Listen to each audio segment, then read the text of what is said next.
And now for the details about the markets at week's end, it's over to Jayne Edwards. Thanks, Alan. Wall Street's winning streak continued on Friday, giving us a good lead-in for our market tomorrow.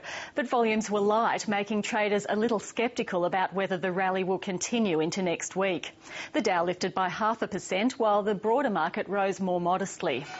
In the good news tray, the US economy is more robust than previously thought, with economic growth revised up to just over 3% in the fourth quarter. While the not so good news was a fall in consumer sentiment due to rising food and fuel prices. Those fuel prices will be going even higher, with oil adding a further 4% this week thanks to the unrest in the Middle East, while the gold price hit a new record on Thursday. Japan's share market bounced back as concerns about the nuclear crisis eased, although the caveat there is that fresh radiation worries emerged after the market closed. And over in Europe, Portugal looks set to be the next in need of an EU bailout after its parliament rejected austerity measures, sparking a political crisis. Across the week, world share markets posted their healthiest gains since December. The US and UK added 3%, Europe and Japan gained 4%, and our local market also rallied. With the details, here's Tom Elliott. Well, as you just heard, it was a pretty strong week on the Australian market, which rose in line with movements on overseas exchanges. A lot of takeover rumours doing the rounds. On Friday, Woodside Petroleum jumped up on the opening bell. Rumours are that someone will bid for it, most likely BHP, which was weaker in early trade. Of course, BHP has already reported that it will spend $10 billion upgrading its coal and iron ore projects. Still, that $10 billion wouldn't prevent it from bidding for Woodside.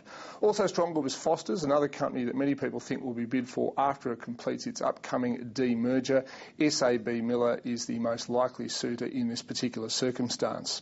Uranium shares were a lot stronger. It appears that the Japanese nuclear authorities are getting on top of things there in Fukushima, and stocks like Extract, ERA and Paladin were all bought up during the week.